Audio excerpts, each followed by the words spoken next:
As recently as the end of November, it was still 1,100 degrees down underneath the rubble. As November turned into December, ice was noticed in the mornings above the ground, but the debris underneath was still smoldering.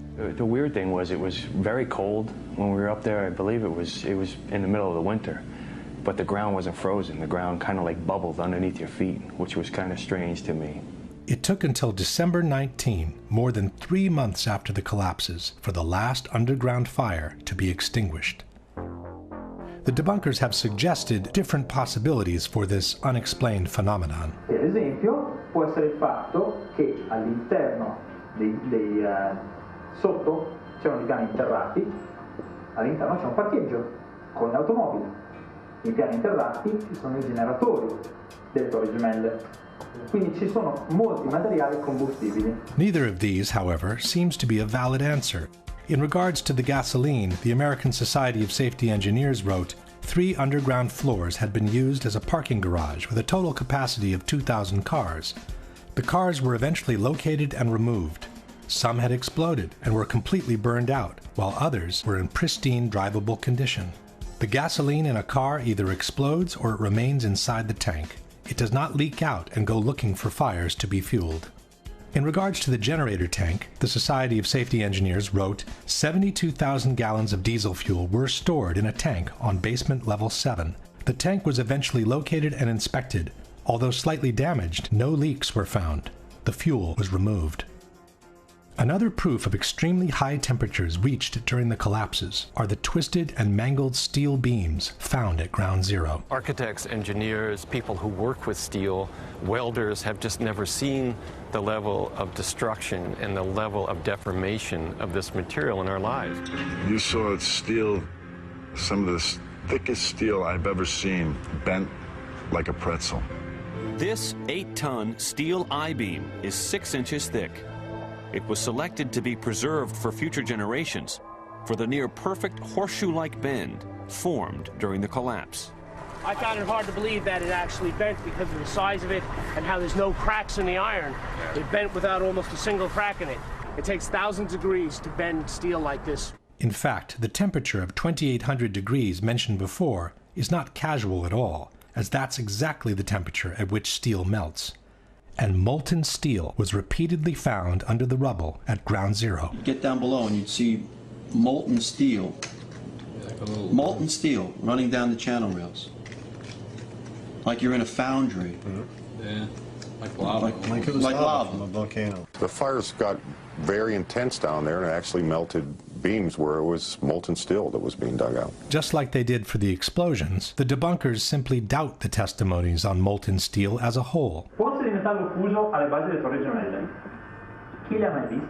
NIST has also denied any knowledge of molten steel at Ground Zero. I'm curious about the pool of molten steel that was found in the bottom of the tower. I know of absolutely nobody, no eyewitness who said so, nobody who's produced it. I was on the site, I was on the steel yards, so I don't know that that's so. It is true, Mr. Gross did visit the steel yards where the remnants of the towers had been collected. But he must have been in a big hurry, as he didn't even notice the high degree of deformation of massive steel beams sitting only a few feet away. In any case, there are several highly credible witnesses who have reported the presence of molten steel at Ground Zero. Rich Garlock, a structural engineer working at Ground Zero, said, "Going below, it was smoky and really hot. Here, World Trade Center 6 is over my head. The debris past the columns was red hot, molten, running." A supervisor from the National Environmental Health Association, Ron Berger, stated, "Feeling the heat, seeing the molten steel, the layers upon layers of ash, like lava, it reminded me of Mount St. Helens." William Langewiesche is the author of American Ground, a book containing detailed descriptions of the conditions at Ground Zero. One passage mentions streams of molten metal that leaked from the hot cores and flowed down broken walls inside the foundation hole. Greg Fushek, who provided the rescue workers with global positioning equipment, stated, "Sometimes when a worker would pull a steel beam from the wreckage, the end of the beam would be dripping molten steel." Peter Tully of Tully Construction said that he saw pools of literally molten steel at the World Trade Center. Marc Loiseau, president of Controlled Demolitions Inc., was told by contractors at Ground Zero about hot spots of molten steel in the basements at the bottoms of the elevator shafts of the main towers.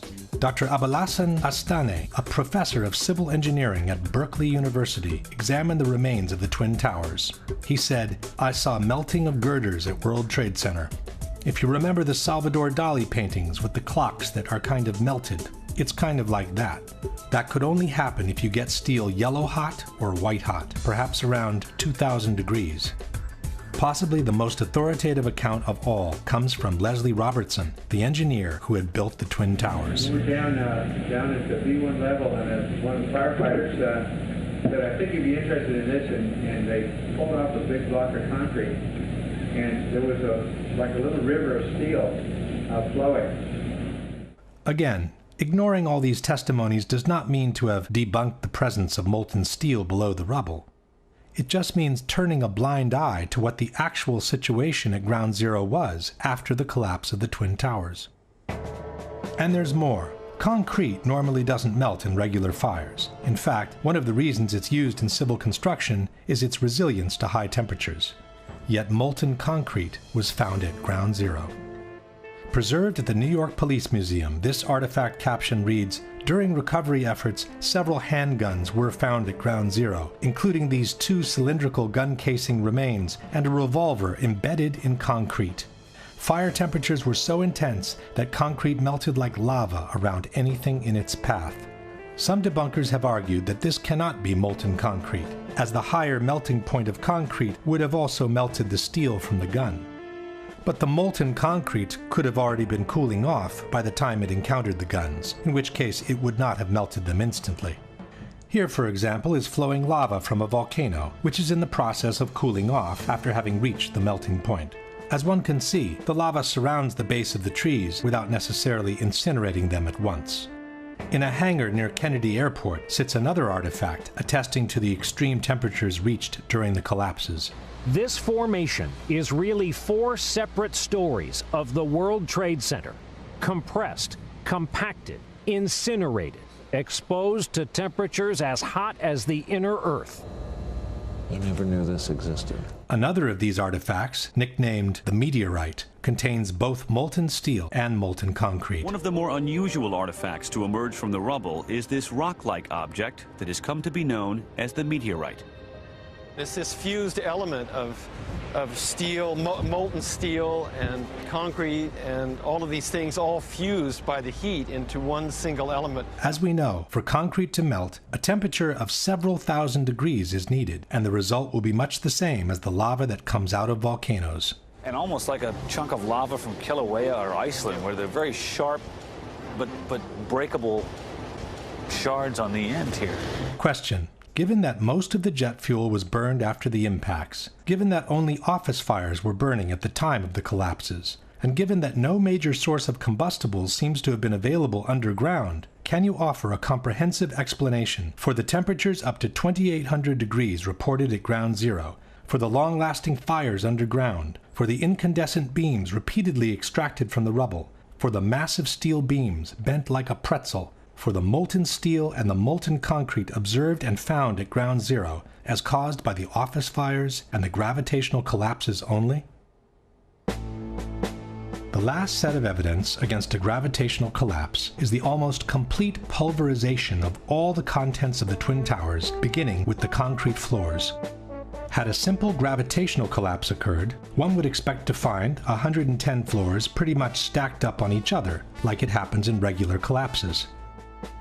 In the case of the Twin Towers instead, practically all the concrete from the 110 floors of both buildings was literally pulverized. What happened to the concrete? The concrete was pulverized, and I was down here Tuesday, and it was like you were on a foreign planet. All of Lower Manhattan, not just this site, from river to river, there was dust, powder, 2-3 inches thick. The concrete was just pulverized. What do you think this is? I have no idea. What your guess is? Pulverized cement. Pulverized cement? Concrete, yeah. The concrete. The concrete wasn't the only part of the buildings that was pulverized during the collapses. We're talking here about 43,600 windows, 600,000 square feet of glass, 200,000 tons of structural steel, 5 million square feet of gypsum, 6 acres of marble, and 425,000 cubic yards of concrete, turned in good part into a cloud. And then there were the contents of 110 floors of office space from each tower. It's hard to picture literally thousands of computers, desks, chairs, telephones, printers, and other office furnishings, floor over floor over floor, all enclosed in one building. This was one of the trading rooms of the World Trade Center. Had the floors simply collapsed on each other, all these things would have later emerged from the rubble, definitely crushed and torn, but still recognizable. Almost none of that was found. There wasn't much that you could say, you could describe. Everything was dust and metal. There was no typewriters, there was no chairs, there was no nothing. Everything had been crushed. Everything was pulverized. There was, there were no desks, there were no phones, there were, maybe now and then you find a fragment of something, but basically everything was just pulverized. There wasn't a computer screen, a laptop, there's no office. I mean, it was, 210-story buildings of office equipment. You don't find a chair. You don't find a telephone, a computer. The biggest piece of a telephone I found was half of the keypad, and it was about this big. It was devastation. There wasn't one thing that resembled an office building, and this was the biggest office building in the world. That I haven't seen a door, I haven't seen a phone, I haven't seen a computer, I haven't seen a doorknob. I think that stands out. Another thing that stands out is the complete absence of filing cabinets from the rubble. With 2 towers filled with offices from top to bottom, there should have been thousands of them, of every shape, size, and color. Only one was found, and it was definitely not in good condition. Perhaps the most astonishing object Shate found is something there should have been thousands of. This one probably only survived because it was in the basement. I'd pretty much given up trying to find some sort of intact file cabinet. But while I was at the compound for the Port Authority Police, this ball of metal about the size of a basketball was delivered to them. You can see what remains of the file folders. The concrete floors, the furniture, the computers, and the file cabinets weren't the only things missing after the collapses. The Twin Towers were also filled with people. Inexplicably, though, almost half of the victims' bodies seem to have disappeared into thin air. When a building collapses, the victims tend to remain trapped between the pancaking floors. They may be crushed and mangled, but in most cases they remain in one piece. In fact, on the morning of September 11, local hospitals prepared to receive hundreds of victims they expected to be extracted from the rubble. Practically no one arrived. According to the chief medical examiner, 2,749 victims died in the Twin Towers, but fewer than 300 whole bodies were recovered. Nearly 20,000 pieces of bodies were found in the ruins, more than 6,000 small enough to fit in 5-inch test tubes. 200 different pieces were matched to a single person.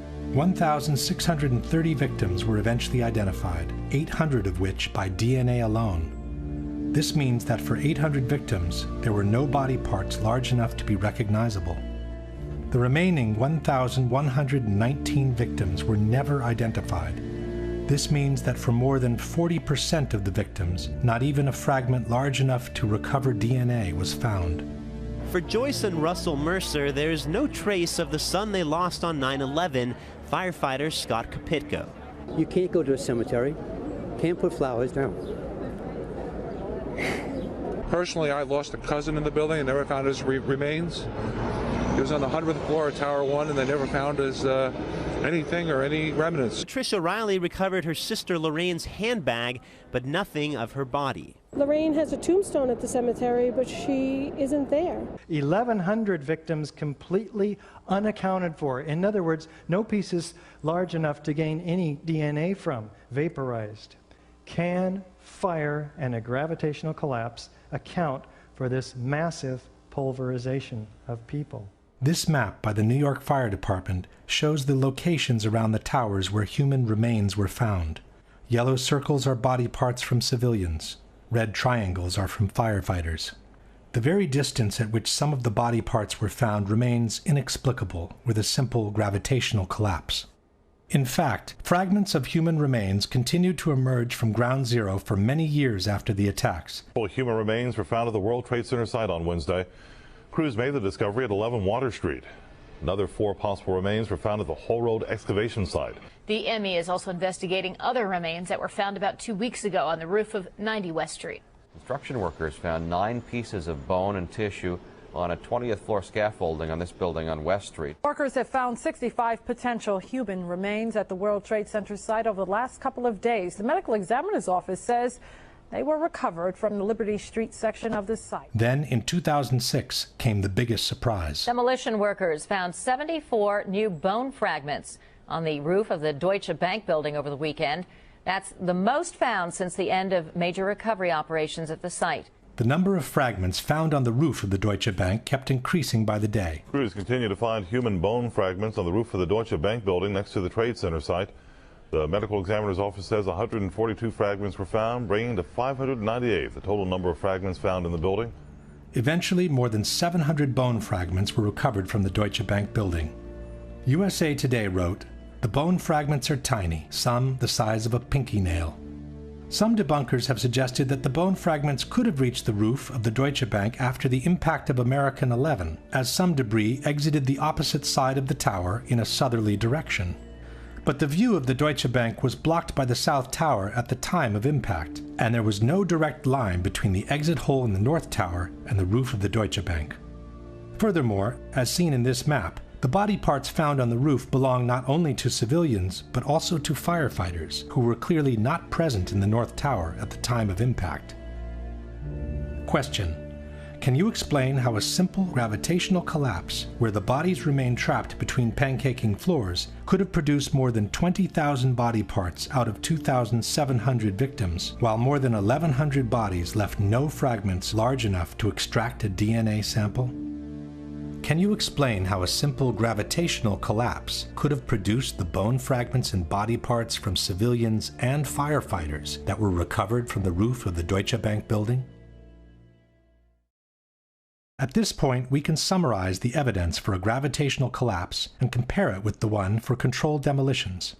The official explanation for the initial collapse, or sagging trusses theory, is fundamentally flawed for at least 3 reasons. There is no evidence that the fireproofing was widely dislodged from the steel trusses, no evidence for temperatures high enough to seriously weaken the steel, and no valid explanation on how the trusses could have pulled and broken the external structure on their own. At the same time, the initial collapse is fully compatible with a controlled demolition. The official explanation for the total collapse of the Twin Towers does not exist, nor was a scientific calculation ever attempted by NIST, as they have repeatedly acknowledged. At the same time, the full collapse of the buildings is fully compatible with a controlled demolition. The vertical acceleration of the upper sections to near free-fall speed makes it impossible to explain the collapses by gravitation only, without violating at least 2 fundamental laws of physics. At the same time, the near free-fall acceleration achieved by the collapsing towers is fully compatible with a controlled demolition. The amount of witnesses who reported powerful explosions and the ensuing devastation in the Twin Towers is overwhelming. Such explosions cannot be explained by jet fuel alone, while they are fully compatible with a controlled demolition. The squibs observed 30 and 40 floors below the level of collapse cannot be explained by the air pressure in a gravitational collapse. At the same time, squibs are the typical signature of controlled demolitions. Not all the diagonal cuts and V-cuts observed on the columns at Ground Zero can be explained by the removal operations. At the same time, these kind of cuts are another typical signature of controlled demolitions. The large area of debris around the towers, with the lateral ejection of elements weighing several tons, cannot be explained by a gravitational collapse. At the same time, these ejections are fully compatible with the use of powerful explosives. The long-lasting fires, the extreme temperatures under the rubble, the incandescent beams extracted during the cleanup, the high degree of deformation of massive steel beams, the molten steel and molten concrete observed and found at Ground Zero cannot be explained by jet fuel alone, nor by regular office fires. Highly effective destructive devices capable of developing extremely high temperatures must have been used as part of a controlled demolition. The almost complete pulverization of the contents of both towers, from the concrete floors to the office furnishings to the actual vaporization of victims' bodies, cannot be explained by a simple gravitational collapse. At the same time, these results are fully compatible with the presence of powerful explosives, such as those used in controlled demolitions. Unless a comprehensive, scientifically sound explanation for all the phenomena observed is presented, the only conclusion available is that the Twin Towers were brought down by some form of controlled demolition. After they published their report on the Twin Towers, NIST moved on to tackle the collapse of Building 7. What they faced was no easy task. Contrary to the Twin Towers, Building 7 had not been hit by an airplane. It was only partially damaged by the collapse of the North Tower, and it suffered fires that were anything but devastating. Nothing could have suggested it was going to collapse. On the other hand, it looked like the perfect controlled demolition. It featured the sudden onset of the collapse, the rapid acceleration towards the ground, the symmetrical descent of the structure, and it even appeared to have started the collapse from the bottom, as most controlled demolitions do. Professionals in the field of controlled demolitions, such as Dutchman Danny Juwenko, seem to have no doubt on what had happened. Dit is controlled demolition. Zeker weten? Zeker weten. Er is nagesprongen. Dit is in opdracht gebeurd. Dit heeft een team gedaan van experts. We weten heel goed wat ze doen, die jongens. Zie je vanaf boven gaan? Nee, je gaat vanaf onder. Die gaat vanaf onder, ja. Toch? Ja. Ze hebben gewoon kolommen weggeblazen. Er is nagesprongen. Similar comments were made by TV anchors watching the replay of the collapse. It's reminiscent of those pictures we've all seen too much on television before when a building was deliberately destroyed by well-placed dynamite to knock it down. In spite of what seemed obvious to everyone, NIST came up with an absolute historical first. New York City, 2001. No tall building had ever collapsed primarily due to fire. But that's exactly what investigators believe happened to the 47-story World Trade Center Building 7 on September 11th. World Trade Center 7 collapsed because of fires. We really have a new kind of progressive collapse that we have discovered here, which is a fire-induced progressive collapse. According to NIST, the collapse was triggered by the failure of one specific column, number 79, located in the northeastern section of the building. So you look at the floors failing here, and eventually this column 79 is going to buckle, it fails, and then the entire vertical progression takes place. NIST blamed thermal expansion as the phenomenon that caused the collapse, which was also an absolute first in history. Our study has identified thermal expansion as a new phenomenon that can cause the collapse of a structure. For the first time, we have shown that fire can induce a progressive collapse. Coming from such a reputable organization, these kinds of statements should have sent shockwaves through the architectural world. What they're telling us is that our existing building codes, to which thousands of skyscrapers are currently designed, there's a serious problem. If NIST's findings were true, hundreds of skyscrapers from all over the world would suddenly be in danger of a collapse due to fire. This should have called for the immediate suspension of all high-rise constructions, widespread verifications in all existing skyscrapers, and a serious revision of fire codes and safety regulations for the new ones to be built. None of that has happened. Steel skyscrapers have continued to be built just as usual. The ones that caught fire, even when fully engulfed in flames, have continued to remain standing.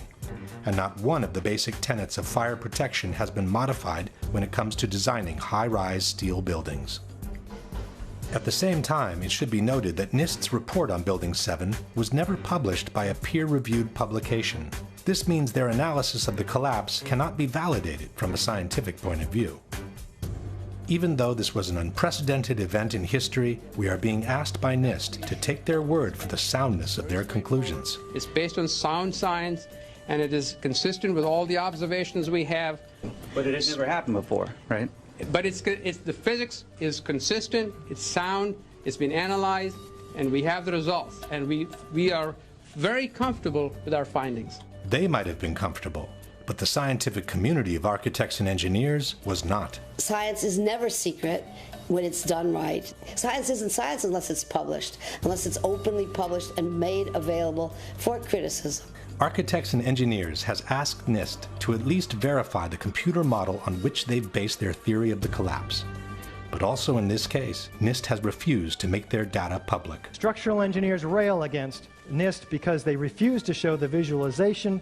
It's a black box. You cannot download any of this data. This means that also for the accuracy of their computer model, we have to take NIST's word for it. Here is our structural model showing the building collapsing, which matches quite well with the video of the event.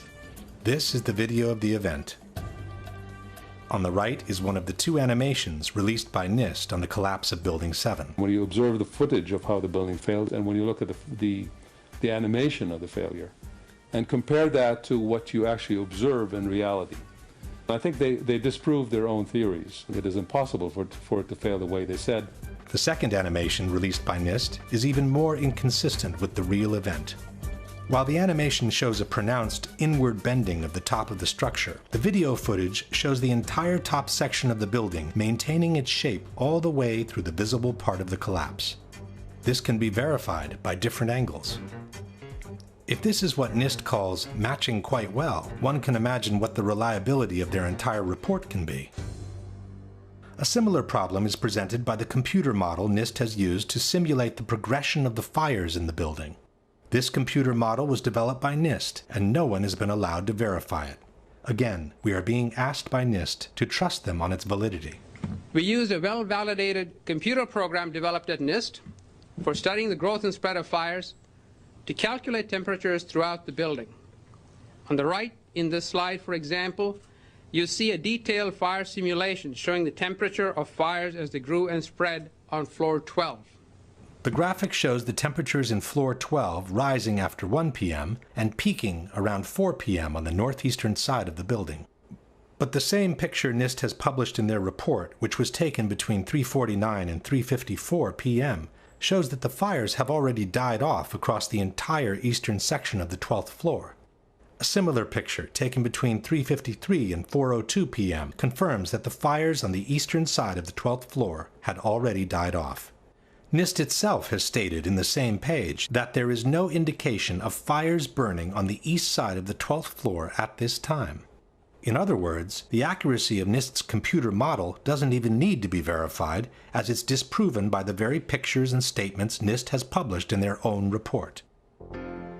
In order to justify the first and only collapse in the history of a steel skyscraper due to fire, the debunkers have maintained that Building 7 was weaker than the average steel structure because it had been built over an existing electrical substation. Alors, une des particularités de cette tour 7, c'est qu'elle a été bâtie sur un bâtiment existant qui est une sous-station électrique qui avait été construite dans les années 60, alors que la tour 7 a été bâtie dans les années 80. On verra que ça a été une des raisons de la ruine de ce bâtiment. The building was extremely unconventional. It had this giant Con Ed substation with enormous trusses carrying extraordinarily high loads, very vulnerable to fire and other kinds of damage. But NIST itself has refuted this possibility. From the final report we read, the transfer elements such as trusses, girders, and cantilever overhangs that were used to support the office building over the Con Edison substation did not play a significant role in the collapse of World Trade Center 7. In fact, it was the opposite. After it was completed, Larry Silverstein had the building reinforced beyond its requirements in order to accommodate the needs of its main tenant, Salomon Brothers. From this 1989 New York Times article we read, Salomon Brothers intends to spend nearly 2 years and more than $200 million cutting out floors, adding elevators, reinforcing steel girders, upgrading power supplies, and making other improvements in its 1 million square feet of space. We built in enough redundancy to allow entire portions of floors to be removed without affecting the building's structural integrity, said Larry Silverstein, president of the company. More than 375 tons of steel, requiring 12 miles of welding, will be installed to reinforce floors for Salomon's extra equipment. If there was one skyscraper in the world that should have never collapsed due to fire, it was Building 7. While NIST has been unable to come up with a valid explanation for a collapse due to fire, there are at least 3 good reasons why such a collapse could not have happened in any case. One is the widespread pre-knowledge of the event. As we have said before, the collapse of a steel structure due to fire is considered an absolute impossibility in the architectural world. Steel structural frame buildings, high-rise buildings, simply do not collapse due to fire. We've never had a steel-framed skyscraper collapse in the United States or internationally. No high-rise steel structure has ever been destroyed by a fire in the history of construction. Consequently, if Building 7 was truly brought down by fire, it would have been a totally unexpected event, which would have taken everyone by surprise. It turns out instead that dozens of policemen, firemen, and first responders had been warned that the building was going to come down as early as 5 hours before it happened. All I can attest to is that by noon or 1 o'clock, they told us we had to move from that triage site up to Pace University, a little further away, because Building 7 was going to come down or being brought down. Did they actually use the word brought down, and who was it that was telling you this? The fire department, and they did use the word, we're going to have to bring it down. Firemen also had been warned of the impending collapse. Fireman Hollowak, we were just hanging out until Tower 7 came down. Fireman Sweeney, we stood and waited for World Trade Center 7 to come down. By 4 p.m., CNN had already picked up the rumor and was spreading it around the world. We are getting information now that one of the other buildings, Building 7 in the World Trade Center complex, is on fire and has either collapsed or is collapsing. At 5 o'clock, the BBC announced that the building had already collapsed, even though it was still standing in the background. Jane Stanley. Jane, what more can you tell us about the Salomon Brothers building and its collapse? As you can see behind me... At 5 o'clock, Building 7 can clearly be seen on the right of the picture. But the BBC correspondent, who was obviously unfamiliar with the landscape, didn't recognize it. This has fueled ludicrous conspiracy theories, which accuse the mainstream media of having been informed in advance of what was going to happen on September 11. In truth, this incident only confirms that the information on the impending collapse had been circulating long enough in downtown Manhattan to have already reached the BBC even before it happened. At about the same time, when CNN recorded the explosions near Building 7, they also captured the police clearing the area and announcing the collapse.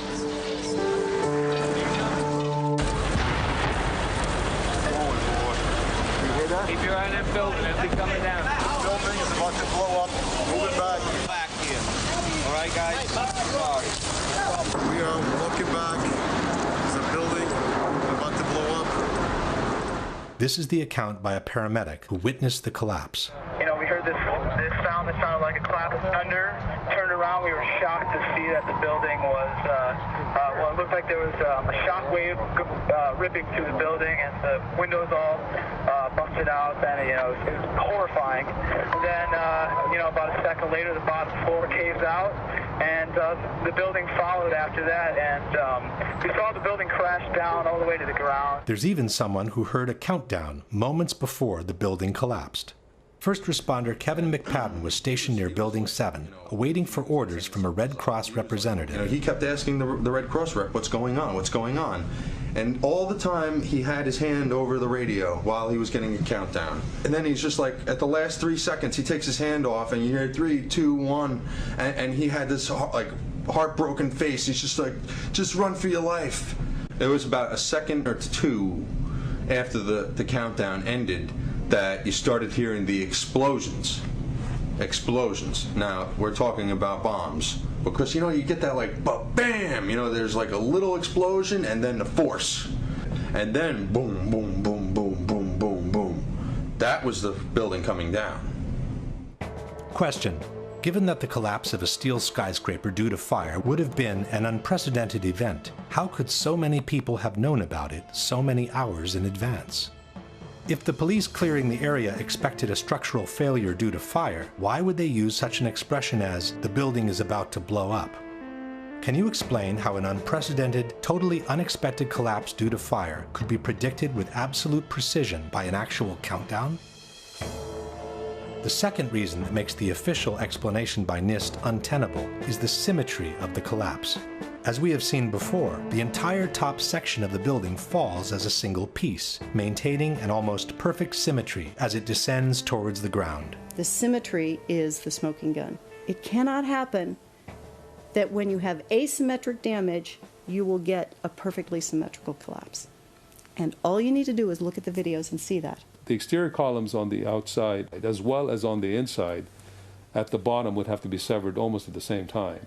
In order for the perimeter to fall perfectly and symmetrically, which it pretty much does at Building 7, all of those columns have to be removed within a tenth of a second of each other. Question: can you explain how the almost simultaneous removal of all the columns, which was necessary for Building 7 to collapse in the way it did, can be caused by fire alone? The last and possibly most conclusive piece of evidence against the official explanation is freefall.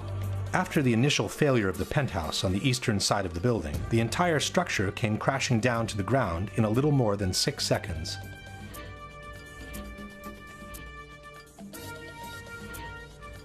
David Chandler of Architects and Engineers has measured the downwards acceleration of the building from the start of the global collapse. We can measure the acceleration of Building 7 by video analysis.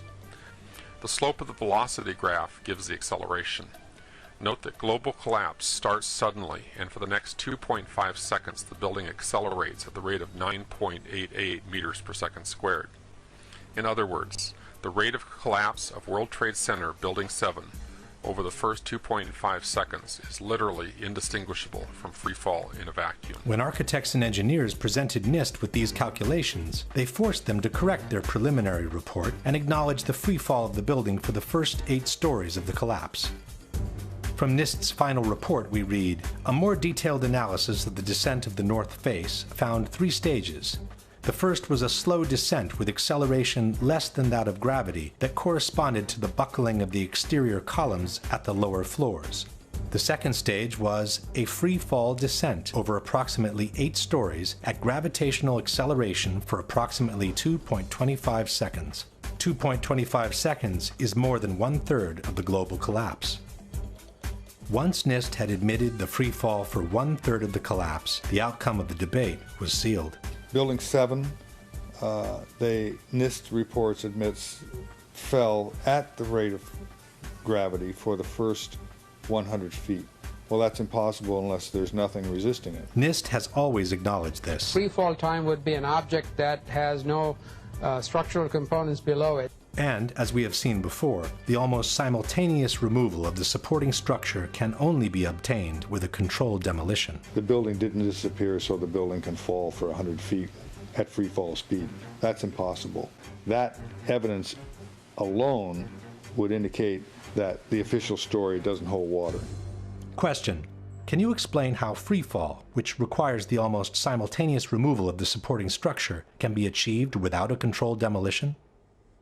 This very question was posed to Senator John McCain by a 9/11 researcher in April 2013 during a C-SPAN broadcast. Senator McCain, the National Institute of Standards and Technology asserts that the collapse of Building 7 was caused by fire, yet they acknowledge that the first 100 feet of that collapse took place at free fall acceleration. Now, engineers will tell you that fire cannot do this, and that the only method by which it can be accomplished is the use of pre-planted explosives. Your question is what? Well, how do you explain this discrepancy of 100 feet of free fall without the use of explosives? To tell you the truth, this is an area that I am not very familiar, and if you would drop me a note and mention that we talked on C-SPAN, I'd be glad to get you a more complete answer, but It is unfortunate that Senator McCain could not answer, as he is the person who wrote the foreword to the popular mechanics book, Debunking 9/11 Myths. In the foreword, McCain stated, "Any explanation for 9/11 must start and end with the facts. The evidence must be gathered and analyzed. Then, only then, can conclusions be drawn." But now that the evidence has been gathered and conclusions can be drawn, he claims ignorance on the whole matter. This brings us to the last question, which is not only for the debunkers, but for anyone who cares about freedom, democracy, and an honest government. If you were aware of solid evidence disproving the official version and suggesting the involvement of some rogue elements of the government in the terrorist attacks, would it be more unpatriotic and anti-American to ask for a new investigation, or to turn a blind eye to it and pretend such evidence doesn't exist? Given that the people's trust in institutions is of paramount importance for a nation's well-being, would that trust be better served by denying the evidence of a conspiracy, or by bringing those suspected to accountability in a court of law? We leave the last word to the first responders, who have been dying by the dozens after having inhaled the poisonous air from Ground Zero in the total silence of the media. I want to tell you tonight about the people we call heroes and are still in growing numbers living in terrible physical and economic circumstances as they struggle with the carcinogenic effects of the toxic chemical soup Ground Zero became. Can this side of the room, everybody stand up? Everybody on this side, if you're all rescue workers, will be dead in 4 years. Thank you. You'd all be dead in 4 years. That's our statistics. That's what's happening. In 7 years, it doubles. And every time popular mechanics calls the people of this movement nuts, these propagandists, professional liars and tools who cannot, even by any stretch of the imagination, be considered journalists, strike another nail into the coffin of another rescue worker. I don't think we're crazy. Conspiracies are only evidence the courts won't hear. We who are still dying from 9/11, who went into the towers and into that pile, now live with those buildings in our lungs and digestive systems and our blood. For myself and far too many of us, research and the effective treatment is going to arrive far too late. I have double metastasizations in both lungs. That's just a reality. We were also killed on 9/11. Avenge us.